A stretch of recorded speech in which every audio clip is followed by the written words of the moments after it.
नमस्कार विद्यार्थी मित्रों, धोरण 10 विषय विज्ञान प्रकरण नंबर 13 विद्युत प्रवाहनी चुंबकीय असरो, जेनी अंदर अगाऊ આપણે બે વિડિયો જોઈ ગયા। હવે આજે વિડિયો ત્રીજો છે। હવે જેની અંદર જમણા હાથના અંગૂઠાનો નિયમ જે બોર્ડની પરીક્ષામાં 2 ગુણની અંદર પૂછાતો હોય છે। તો कोई विद्युत प्रवाह धारित वाहक आ बधा शब्दों पहला समझाई दिया है।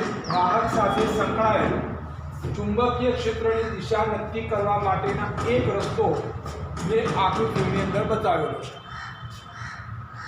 के मारे चुंबकीय क्षेत्र कई दिशा में लेवुं अने प्रवाह कई दिशा में लेवो के एक वायर ने आ प्रमाणे बराबर छे जमणा हाथथी आ प्रमाणे मैं वायर ने पकड़ेलो है। जरा से जेम के आ वायर है, आ वायर ने मैं जमणा हाथे आम पकड़ेलो है। आ सेम टू सेम आम है। आने वायर समझવાનો છે અને વાયર સમજો અને વાયરને આ આગળથી આ દિશામાં પકડે છે એટલે આ અંગૂઠાની દિશા થઈ અને આ આગળની દિશા થઈ। અંગૂઠાની દિશા નીચે તરફ છે, बराबर है। हवे अने जे प्रवाह दर्शावे छे, शुं दर्शावे छे? प्रवाह। अने आ आगळीनी दिशाओ जे छे ए तमारुं चुंबकीय क्षेत्र दर्शावे छे। तमे तमारा जमणा हाथमां विद्युत प्रवाह धारित वाहकने एवी रीते पकड़ो छो के जेथी अंगूठो विद्युत प्रवाहनी दिशानुं सूचन करे छे। अंगूठो ए कई तरफ छे? नीचेनी तरफ। तो ये विद्युत प्रवाहनी दिशानुं सूचन करे छे, बराबर है। ज्यारे आगळीओ ए आ दिशामां छे जे चुंबकीय क्षेत्र दर्शावे छे એટલે તેમને સરળતાથી યાદ રહી જાય। હવે અહીંયા બે જ વાક્ય યાદ રાખવાના છે। જમણા હાથના અંગૂઠાના નિયમની અંદર કે અંગૂઠો એ વિદ્યુત પ્રવાહની દિશાનું સૂચન કરે છે અને આગળીઓએ વાહકની આસપાસ ઉદ્ભવતા ચુંબકીય ક્ષેત્રની ક્ષેત્ર રેખાઓની દિશામાં જે દિશામાં વિખરાય છે એનું સૂચન કરે છે। આ વિધાનને જમણા હાથના અંગૂઠાનો નિયમ તરીકે ઓળખવામાં આવે છે। હવે આ પ્રશ્ન બોર્ડની પરીક્ષામાં તમને 2 ગુણનો પૂછાય છે કે જમણા હાથના અંગૂઠાનો નિયમ आकृति दोरी समझाओ। जमणा हाथना अंगूठानो नियम आकृति दोरी ने समझाओ। हाँ, एना पछी पण नियम छे। फ्लेमिंगना डाबा हाथनो नियम, जमणा हाथना अंगूठानो नियम, फक्त आ जमणा हाथना अंगूठानो नियम छे। डाबा हाथनो नियम हजू आवता पीरियड पर शीखीशुं। हवे वर्तुळाकार लूपमांथी वहेता प्रवाह वडे उद्भवता चुंबकीय क्षेत्र विषे टूंक नोंध लखो। तो आपणे लूप एटले शुं? लूप कोने कहेवाय? तो लूप माटे आपणे 2 शब्दोनी समज आपी शकीए छीए। वर्तुळाकार रिंग जेने लूप अथवा एन आटानुं गूंचळुं एने पण आपणे लूप तरीके ओळखीए छीए, बराबर छे। तो आ लूप शब्दनी मैं तमने समजूती आपी। हवे चुंबकीय क्षेत्र ज्यां सुधी एनी असर वर्ताय ये असर ने आपणे चुंबकीय क्षेत्र कहीशुं। हवे अहींया मैं आका वर्तुळाकार लूप लीधेलुं छे। आ जे छे ते लूप छे, बराबर छे, लूप। हवे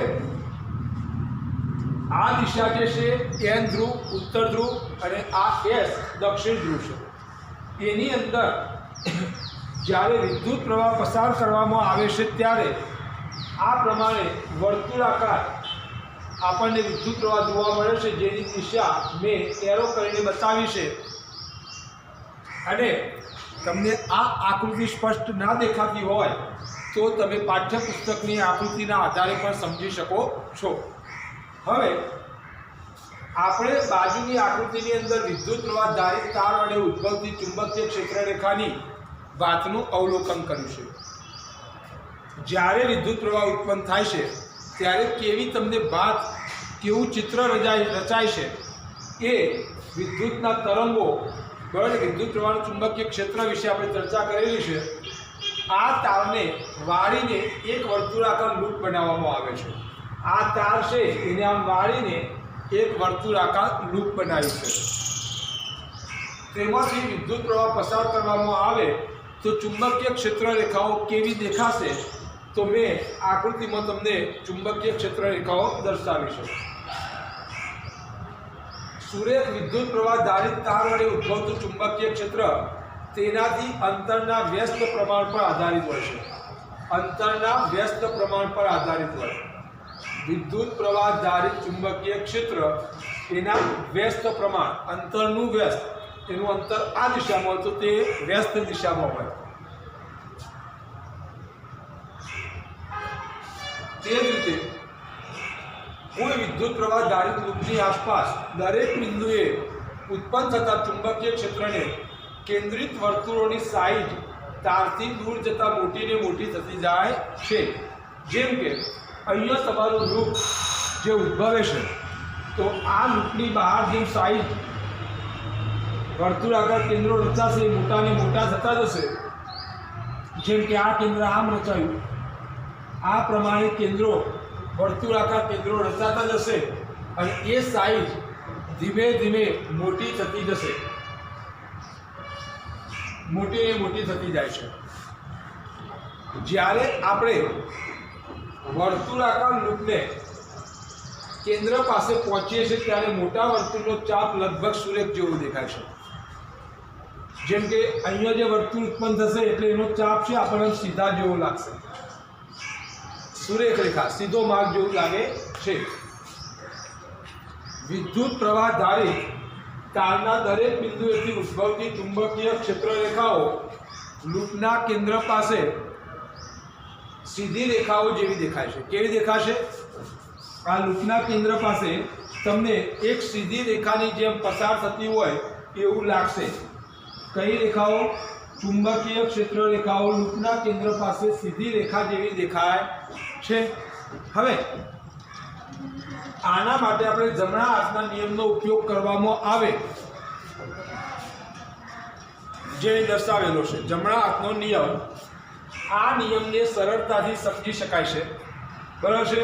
તો તારનો દરેક ભાગ લૂપની અંદર ચુંબકીય ક્ષેત્ર રેખાઓને એક જ દિશામાં ફાળો આપે છે. બરાબર? એક જ દિશામાં ફાળો આપે છે. તો હવે વિદ્યાર્થી મિત્રો, હોમવર્કની અંદર તમારે લખાવેલા બે પ્રશ્નો, કયા બે પ્રશ્નો? જમણા હાથના અંગૂઠાનો નિયમ અને વર્તુળાકાર લૂપમાંથી વહેતા પ્રવાહ વડે ઉદ્ભવતું ચુંબકીય ક્ષેત્ર. તો લખાવેલા બે પ્રશ્નોના જવાબ લખી તૈયાર કરવા. તો આ વિદ્યાર્થી મિત્રો તમારું હોમવર્ક રહેશે. હા, આ બે પ્રશ્નોમાં 2-3 વખત વાંચવા પડશે, કારણ કે શબ્દો તમારા માટે ક્યારેક નવા પણ હોઈ શકે. તો એને 2 થી 3 વખત વાંચશો એટલે તમને ખ્યાલ આવી જશે. સતત ખ્યાલ ના આવે તો તમે મને ફોન કરીને પૂછી શકો છો, એનું સોલ્યુશન મેળવી શકો છો અને હોમવર્ક કરી તમે મને મારા મોબાઈલ નંબર પર વોટ્સઅપ કરવાનું રહેશે. સતત હું તમને ફરીથી એકવાર સમજાવી દઉં છું કે જમણા હાથના અંગૂઠાનો નિયમ શું કહે છે. તો અહીંયા તમને બતાવ્યું છે કે મેં તમને એક ઉદાહરણ પેનનું આપ્યું. આ પેન છે, આ સમજી લો કે એક તાર છે. જમણો હાથ એટલે આ જમણો હાથ છે, પેન મેં ડાબા હાથે પકડ્યું છે. આ પકડી એટલે આ પ્રમાણે પકડી એટલે આ દિશા અને આંગળીઓની આ દિશા, આ દિશા અને આ દિશા શું દર્શાવે છે? તો અંગૂઠો એ વિદ્યુત પ્રવાહની દિશા બતાવે છે. શું બતાવે છે? વિદ્યુત પ્રવાહની દિશા બતાવે છે. આ અંગૂઠો વિદ્યુત પ્રવાહની દિશા અને આંગળીઓ એ ચુંબકીય ક્ષેત્રની દિશા બતાવે છે. વર્તુળાકાર લૂપમાંથી ઉદ્ભવતું ચુંબકીય ક્ષેત્ર, એમાં આકૃતિ દોરી તમારે મેં જેટલા મુદ્દા અહીંયા લખેલા છે 7 મુદ્દા, એ 7 મુદ્દાને તમારે લખવાના છે. બરાબર છે? હોમવર્કની અંદર બંને પ્રશ્નો મેં સારી રીતે કંડારેલા છે અને એને તમારે સારા અક્ષરે લખી મને વોટ્સઅપ કરવાનું રહેશે. અને આ 2 પ્રશ્નોમાં કંઈ સમજણ ના પડે તો તમે મને ફોન કરીને પૂછી શકો છો, એનું સોલ્યુશન મેળવી શકો છો.